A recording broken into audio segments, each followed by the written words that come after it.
Eh bien, bonjour à tous et bienvenue dans cette nouvelle vidéo. Alors aujourd'hui, je vais vous présenter un accessoire et je remercie Olivier de la boutique Airsoft & Co qui me l'a prêté pour que je puisse vous le présenter.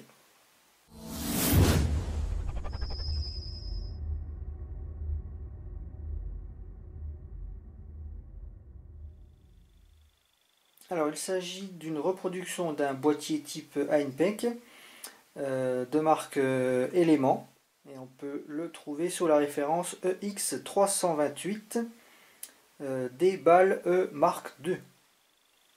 Alors au niveau de la boîte, comme vous pouvez le voir, une boîte vraiment très sobre, juste du carton avec une étiquette avec la référence. Et à l'intérieur, vous verrez que c'est tout aussi simple.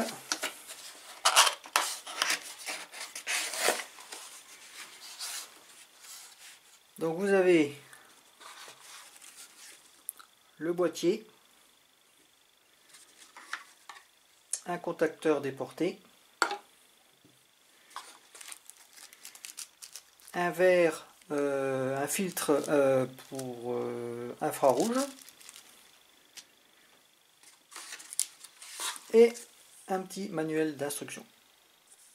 Alors concernant ce boîtier, donc il est constitué essentiellement d'ABS haute densité, donc assez résistant. On sent d'ailleurs au poids que quand même il est quand même relativement lourd pour un boîtier en plastique. Il y a quelques parties métalliques, dont l'attache bien sûr, et certains capuchons ou vis. Alors, qu'est-ce que propose ce boîtier? Donc déjà dans un premier temps, vous avez une lampe, bien sûr, et vous avez deux lasers. Alors au niveau du fonctionnement, donc vous avez un switch ici, un bouton qui vous permet de définir ce que vous voulez sélectionner. Donc en cette position, vous voyez, on est en off, donc là il n'y a rien qui marche. Vous avez une position L, qui veut dire lampe. Pour activer la lampe, il faut, ou n'importe quelle autre fonction, d'ailleurs vous appuyez sur le bouton Fire. Donc là, vous voyez la lampe s'allumer. Et vous avez ici un témoin qui vous indique que le boîtier est en fonctionnement. Alors vous allez me dire, ouais, quand il y a la lampe, on voit quoi que ça marche. Sauf que quand vous êtes en mode infrarouge, que vous ne voyez pas justement si c'est allumé ou éteint, au moins ce témoin permet de vous l'indiquer. Ensuite, vous avez VP. VP qui veut dire Visible Pointer, donc laser. Alors à chaque fois que vous changez de position, ça coupe l'ensemble du système, donc il faut rappuyer un coup. Et là, on voit le laser. Ensuite, vous avez le combo lampe plus laser. Alors, je ne sais pas si la caméra on doit le voir. A priori, voilà. Ensuite, vous avez ici deux autres positions, IP et L plus IP. IP, ça veut dire Invisible Pointer. Donc, lorsque vous sélectionnez et que vous appuyez, vous voyez rien. Par contre, je ne sais pas si on doit pouvoir peut-être le voir. Voilà, on voit légèrement. Donc ça, c'est de l'infrarouge. Moi, l'œil nu, je vois quasiment rien.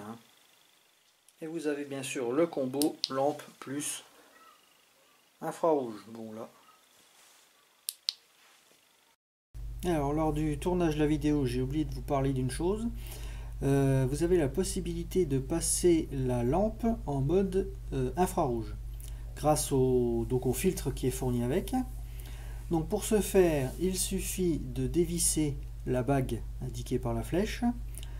Une fois que c'est dévissé, vous pourrez retirer le verre classique et le remplacer donc par le filtre. Alors attention lorsque vous dévissez de ne pas perdre premièrement le verre et deuxièmement le globe qui est par-dessus la LED qui lui aussi a tendance un petit peu à se faire la malle. Donc faire bien gaffe à ces deux éléments. Et bien sûr, une fois que c'est terminé, vous revissez donc cette fameuse bague et vous pourrez donc transformer votre boîtier en torche infrarouge. Alors pour régler le laser, vous avez ces deux grosses vis qui vous permettent donc un réglage plus minutieux. Alors au niveau des piles, donc là je ne vous ai pas montré, il n'y a pas de pile fournie avec, j'avais déjà mis une pile pour pouvoir activer tout de suite les fonctions. Donc vous avez le compartiment ici, c'est une pile type CR123A. Vous avez ici un petit logo qui vous permet d'indiquer qui vous indique comment mettre la pile. Donc pile non fournie, je ne sais pas si j'ai déjà dit. Donc là le capuchon est en métal. Vous avez ici tout plein de caches en caoutchouc avec ce qu'il faut pour ne pas les perdre. Alors pour installer ce boîtier, donc vous disposez d'un système Quick Disconnect, donc compatible avec tous les rails type Picatinny. Donc il suffit de positionner votre boîtier et d'ensuite de verrouiller avec le loquet qui se trouve ici. Donc toute cette partie là est métallique. Alors vous avez également la possibilité d'utiliser un switch déporté.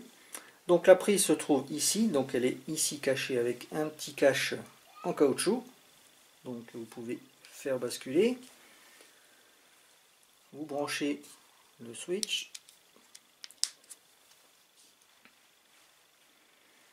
Alors là je vais mettre position lampe. Donc même avec le switch vous pouvez utiliser quand même le bouton marche-arrêt de façon normale. Donc là je suis en position lampe. Donc j'appuie tout en maintenant sur le switch. C'est le fonctionnement classique. Par contre, si vous voulez maintenir la lumière ou la fonction, peu importe, permanente, sans que vous soyez obligé de maintenir enfoncé le switch, vous avez qu'à simplement comme un double clic en fait. Et là, ça reste appuyé. Vous voyez, je ne l'appuie absolument pas sur le switch. Pour désactiver, il suffit d'appuyer un coup. Alors maintenant, je vais mettre en position laser. Alors, particularité du fonctionnement de ce boîtier avec le switch, c'est que même en position laser, c'est la lampe qui fonctionne. Donc c'est marqué sur le manuel, en fait le switch n'active que les fonctions lampe ou lampe plus laser, mais pas les pointeurs visibles ou invisibles. Donc si vous voulez le laser, il faut appuyer sur le bouton normal. Donc fonction lampe plus laser, là par contre ça fonctionne avec le switch. Par contre vous voyez le double clic ne maintient pas la fonction active. Alors, autre truc sympa, c'est que ce boîtier peut accueillir une mini red dot type Dr. Sight. On peut les trouver sous la référence EX201 je crois chez Element. Donc vous avez ici un cache. Alors cache qui a la fâcheuse tendance à se faire la malle. Donc si vous n'utilisez pas cette fonction, enlevez-le carrément, sinon vous risquez de le perdre de toute façon. Et donc voilà, ce fameux red dot vient se placer au-dessus. Alors je reviens un petit peu sur le manuel d'instruction, donc qui est en anglais, qui vous donne toutes les fonctions possibles. Et donc là voilà, on voit ici le fameux petit red dot, donc c'est bien EX201, je ne m'étais pas trompé. Alors au niveau des dimensions, poids, tout ça, donc ce boîtier pèse 206 grammes avec la pile. Donc au niveau des dimensions, on est à peu près 90 de large pour pratiquement 100 de longueur. Alors sinon, pour information, ce boîtier existe également en noir.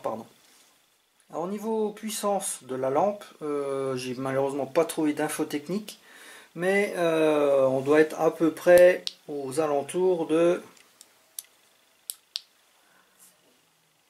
120 lumens à peu près.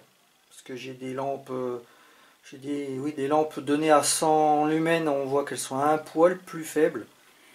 Et donc ça se situe entre 100 et 150, voilà, sans vraiment donner de données précises. Mais bon, ça suffit très largement pour notre loisir.